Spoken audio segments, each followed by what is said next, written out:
Hey everyone, welcome back to the channel.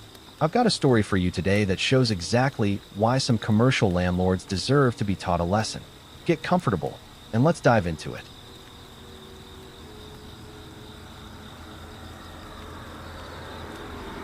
Landlords are assholes, generally speaking. Everyone knows that. But if you think residential landlords are bad, they're nothing compared to commercial landlords. Landlords of commercial buildings are some of the cruelest, nastiest people I've ever come across. This revenge tale is about a commercial landlord and how I dealt with him. Back in the 90s, sometimes I'd go for lunch at this restaurant in the basement of a building. The place was called The Vault because it had a massive bank vault that had always been there, dating back to the days before the place was turned into a restaurant. The vault was so huge that they could seat a couple of tables in there, and you could eat dinner surrounded by rows of old, gleaming safe deposit boxes. One day, I was there for lunch, and the owner took me aside. "The landlord's driving me nuts," he said. "The landlord drives everyone nuts," I said. I was a subtenant in the same building, sharing space with an older lawyer, Aaron, and the landlord was always causing us trouble. I'd already had a few run-ins with him, and we hated each other on sight.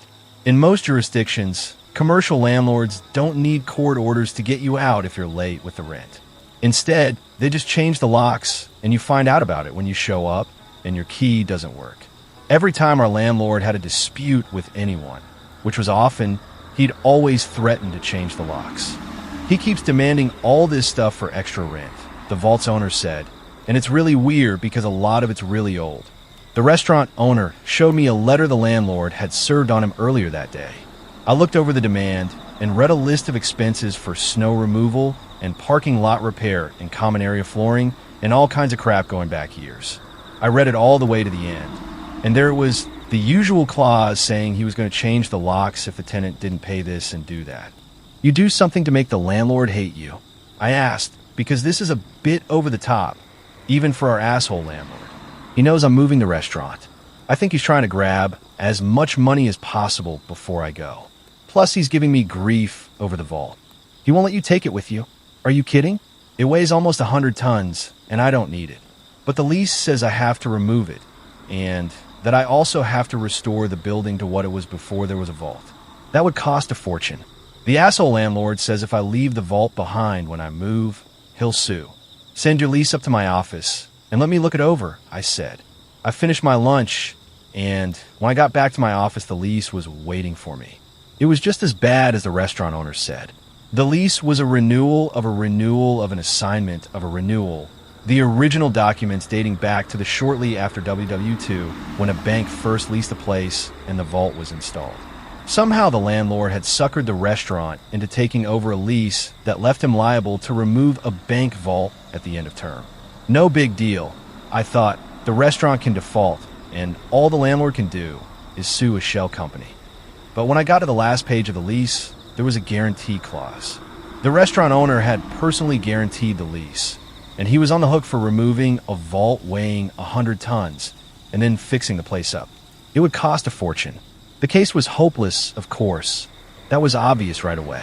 But then I thought about the asshole landlord with his demands and his threats and his rent hikes, and I asked my brain to do me a solid, which it promptly did.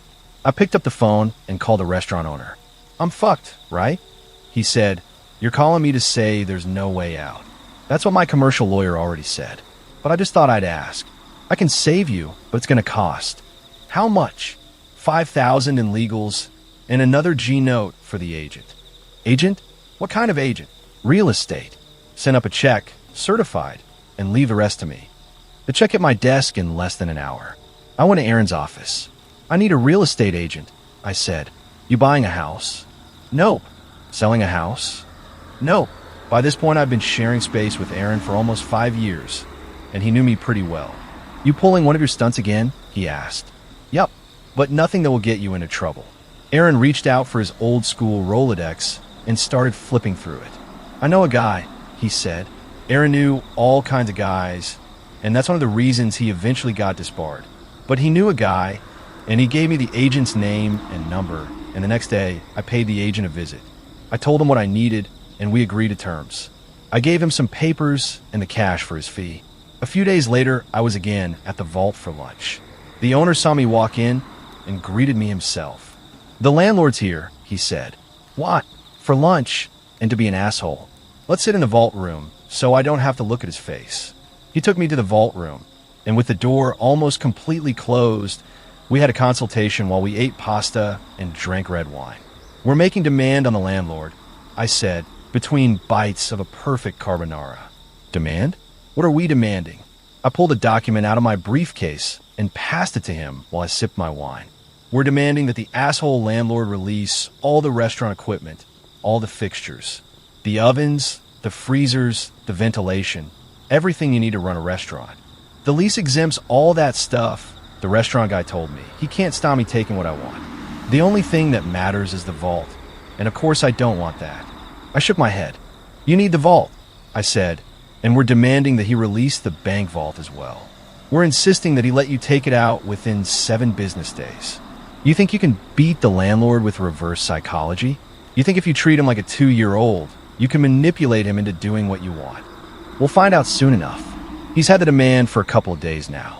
The restaurant owner dropped his wine glass, and it shattered on the marble floor. "You already gave it to him?" the restaurant owner said. He got up, swung open the vault door, and called for the waiter to clean up the mess. "Let's see what the landlord has to say," I told him, and we walked over to the landlord's table. The landlord was a big, beefy man with a big appetite. He sat alone, eating a rack of lamb wolfishly with his hands. "My client needs an answer today," I said. The landlord looked up at me as he chewed noisily. "I'm the vault's lawyer," I said. "I gave you a demand the other day. My client needs an answer right now. He needs the vault for a new place, and he's got to make arrangements. Your client can forget about the bank vault," he said, wiping his massive greasy hands on an already soiled napkin. "But you can't do that," I said. My shock was feigned, but the restaurant owner's jaw dropped for real. The landlord laughed at us. "I'm the landlord. I can do what I want. I'm going to need that in writing because my client might sue." I said, "Sue all you like." The landlord told me, "Sue till you're blue in the face."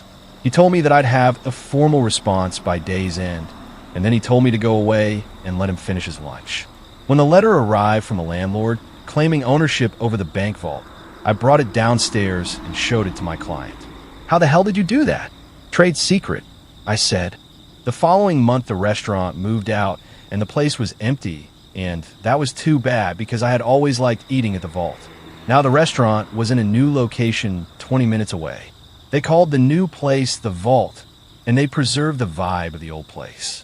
It was very similar, except they didn't have the bank vault. The bank vault, all 100 tons of it, was where it had always been, in the basement of the building where I rented space. I showed up for work a little after that, and Aaron collared me. "The landlord's looking for you," he said. "Oh yeah? What about?" "He's really angry. He said his deal fell through." "Deal?" "He was supposed to rent the place downstairs to a new tenant, a bank or a credit union or something like that. They were supposed to come in to sign a lease, but they didn't show up. And what's that got to do with me?" I said to Aaron, and I said the same thing again to the landlord when he managed to track me down a couple of days later. "I know you were behind this," he said, his jowls quivering. "I know it was you. That offer from the agent, it was all bullshit. Just a trick to make me keep the vault so that your client could sneak out of the place and leave that fucking bank vault behind.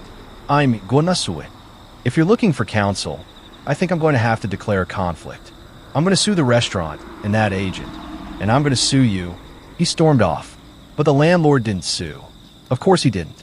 He didn't have a contract to sue on, only a vague letter of intent that I drafted, enough to hook a greedy landlord who was used to having his way.